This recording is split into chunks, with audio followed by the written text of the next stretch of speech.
നിന്നെ അങ്ങനെ ദൈവം വെറുതെ ഇവിടെ ഉദ്ദേശിക്കുന്നില്ല. നീ അനുഭവിക്കാൻ പോകുന്നതേ നരകയാതനയാ. കരുതിയിരുന്നു. Yamini, good night.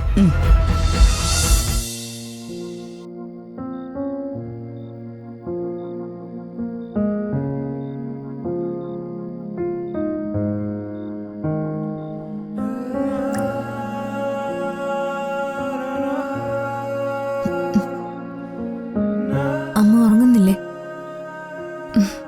ഉറക്കം വരുന്നില്ല മോളെ.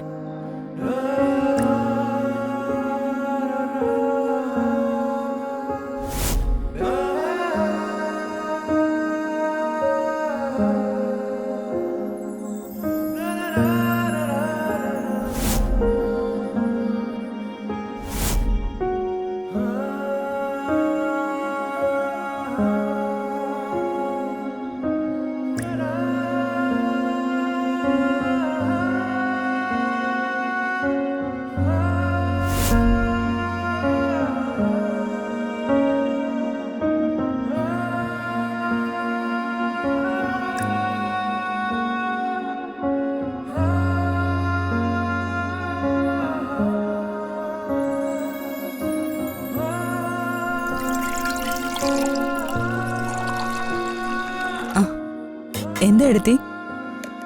ഞാൻ കുറച്ച് വെള്ളം എടുക്കാൻ വന്നതാ. അയ്യോ, വെള്ളം ഞാൻ അങ്ങോട്ട് കൊണ്ടു തരാൻ വേണ്ടി എടുക്കുകയായിരുന്നു. അതൊന്നും സാരമില്ല. കിടക്കുന്നതിന് മുമ്പ് യാമിനി ഒന്ന് കാണണമെന്ന് തോന്നി. മോളെവിടെ എടുത്തി? അവൾ ഉറങ്ങി യാമിനി. അവളൊരു കൊച്ചു കുട്ടിയെ പോലെ എന്റെ മടിയിൽ കിടന്ന് മയങ്ങിപ്പോയി. അമ്മയുടെ സ്നേഹം വാത്സല്യൊന്നും അതിനനുഭവിക്കാൻ അവസരം കിട്ടിയിട്ടില്ലല്ലോ എടുത്തി. അതാ അമ്മ അരികെ കിട്ടിയപ്പോ ഒരുതരം ഭ്രാന്ത് പോലെ. അത് മാത്രല്ല, ഏട്ടത്തെ ഓടിച്ചു കഴിഞ്ഞ് ശേഖരേട്ടൻ എന്നെ കല്യാണം കഴിച്ച് ഇങ്ങോട്ട് കൊണ്ടുവരുന്നവരെ ആ അംബിക പിശാചായിരുന്നല്ലോ ഇവിടുത്തെ ഭരണം.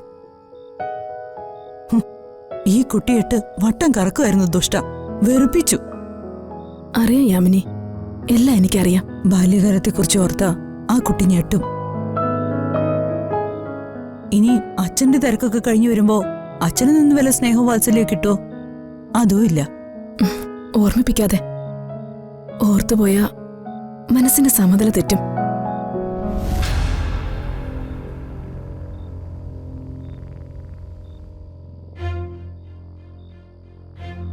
പറഞ്ഞതേ ഉള്ളൂ, ദേ വരുന്നുണ്ട് മോരണം.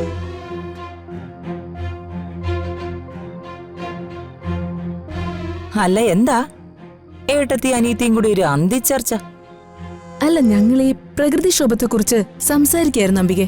ഓ, ഇനിയും ഒരു സുനാമി വീശുമെന്ന് സംശയം പറയായിരുന്നു പത്മയെടുത്തി. സുനാമി വീശും, പക്ഷേ അത് അറബിക്കടലിലോ ബംഗാൾ ഉൾക്കടലിലോ അല്ല, അതിവിടെയാ. ഇവിടെ ഉടനെ ഒരു സുനാമി വീശും. യാമിനി, ഈ അംബിക വർമ്മ പറഞ്ഞ അത് ഉറപ്പാട്ടോ. സിക്സ്ത് സെൻസ് ഒക്കെ ഉള്ളതാ. പിന്നെ എനിക്കറിയാം, ഇവരെ സുനാമി കണ്ടുപിടിച്ചവരാ. സുനാമി അംബിക. നിർത്തടി. ഇവളെ കണ്ടുകൊണ്ട് നീ നെഗളിക്കണ്ട. ഇവളെ നാളെ അങ്ങ് പോവും. പിന്നെ ആരൊക്കെ ഇവിടെ വേണം, ആരെയൊക്കെ കാലപുരിക്ക് അയക്കണോന്നേ ഞാൻ തീരുമാനിക്കും. അയ്യോ, കാലപുരിയില് ഇവർക്ക് ഉദ്യോഗം കിട്ടിയോ യാമിനി? ആ, അത് പത്മയെടുത്തി അറിഞ്ഞില്ലേ? കാലപുരിയുടെ ഡെപ്യൂട്ടി ഡയറക്ടറാ ഇവരിപ്പോ. ഓ, യമകാലന്റെ തൊട്ടു താഴെ. PSC നിയമനായിരുന്നേ. നിർത്തടി. കൂടുതലങ്ങ് തകർക്കല്ലേ, ഞാൻ വെട്ടി വീഴ്ത്തും. ഈ വെല്ലുവിളിയൊക്കെ ഒന്ന് അവസാനിപ്പിക്കേണ്ട അംബികെ. എന്നിട്ട് മറ്റുള്ളവരുടെ വ്യക്തി ജീവിതത്തിൽ എരച്ചു കയറാതെ നീ തലയിൽ കുറച്ച് എണ്ണ പുരട്ടി പോയി കിടന്ന് ഉറങ്ങാൻ നോക്ക്. ഈ രാത്രിയെ എനിക്ക് ഉറക്കമില്ലാത്ത രാത്രിയാടി. നീ ഇവിടെ നിൽക്കുന്ന ഓരോ നിമിഷവും എനിക്ക് സ്വസ്ഥത കിട്ടില്ല. നിനക്ക് എങ്ങനെ സ്വസ്ഥത കിട്ടാനാ? നിന്റെ ആങ്ങളുടെയും എന്റെയും അതുപോലൊരു പാവം മനുഷ്യന്റെയും ജീവിതം അല്ലേടി നീ തകർത്ത് കളഞ്ഞത്. മിണ്ടരുത്. നീ അല്പം മുമ്പ് പറഞ്ഞല്ലോ കാലപുരിക്ക് അയക്കൂന്ന്. എടി, കാലപുരിയിലെ കണക്ക് പിള്ള ഓരോ കണക്കും കൃത്യമായിട്ട് എഴുതി സൂക്ഷിക്കുന്നുണ്ട്. നീ ചെയ്തതിനൊക്കെ കൂലി തന്നിട്ടേ മൂപ്പര് നിന്നെ വിടൂ. നിന്നെ എന്നെ കൊണ്ട് ദൈവം കൊല്ലിക്കാത്തോണ്ട് ഒരു കാര്യം ഉറപ്പാ, നിന്നെ അങ്ങനെ ദൈവം വെറുതെ വിടാൻ ഉദ്ദേശിക്കുന്നില്ല. നീ അനുഭവിക്കാൻ പോകുന്നതേ നരകയാതനയാ, കരുതിയിരുന്നു. Yamini, good night.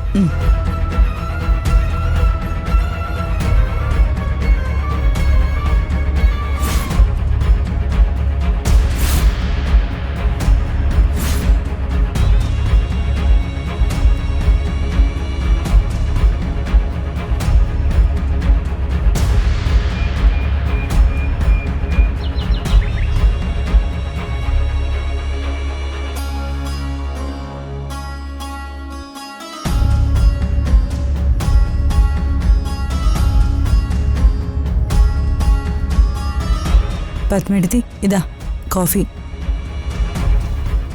ഋതുമോൾ എവിടെ എടുത്തി?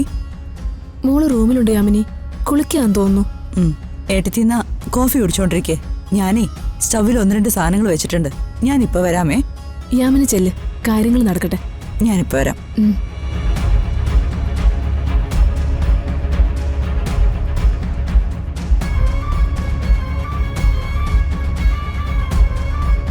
പ്രതാപ, നീ എങ്ങോട്ടായി രാവിലെ?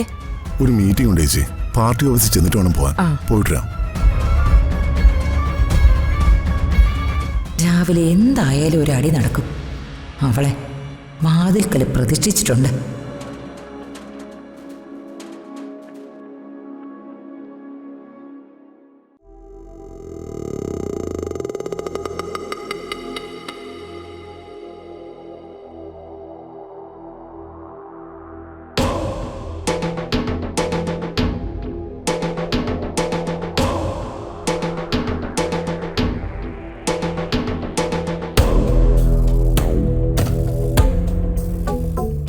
അപശകുനം.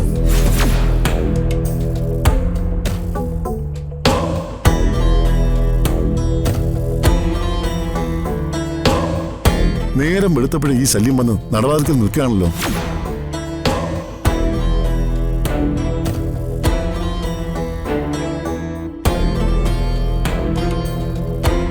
അതെ ഏട്ടാ, അങ്ങനെയൊന്നും പറയല്ലേ. ഏട്ടന്റെ കുഞ്ഞിനെ പ്രസവിച്ച് സ്ത്രീ അവിടെ നിൽക്കുന്നത്. വേണ്ട, ഞാനൊരു അതിർത്തി നിശ്ചയിച്ചിട്ടുണ്ട്. അതിനിപ്പുറത്തേക്ക് കടക്കരുത്.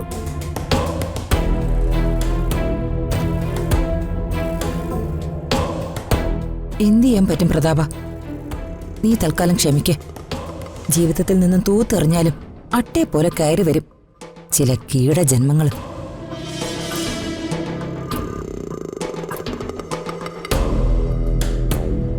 ശകുന മോശം ചേച്ചി. ഞാൻ ഇനി മീറ്റിങ്ങിന് പോകുന്നില്ല. നീ ഇനി പോകണ്ട മോനെ, വെറുതെ നെഗറ്റീവ്. ചേച്ചി, ആ സ്ത്രീയോടൊരു കാര്യം പറഞ്ഞേക്കണം. മേലിൽ എന്റെ മുമ്പിൽ വന്നേക്കരുതെന്ന്. എനിക്കവരെ കാണുന്ന തന്നെ അറപ്പാ.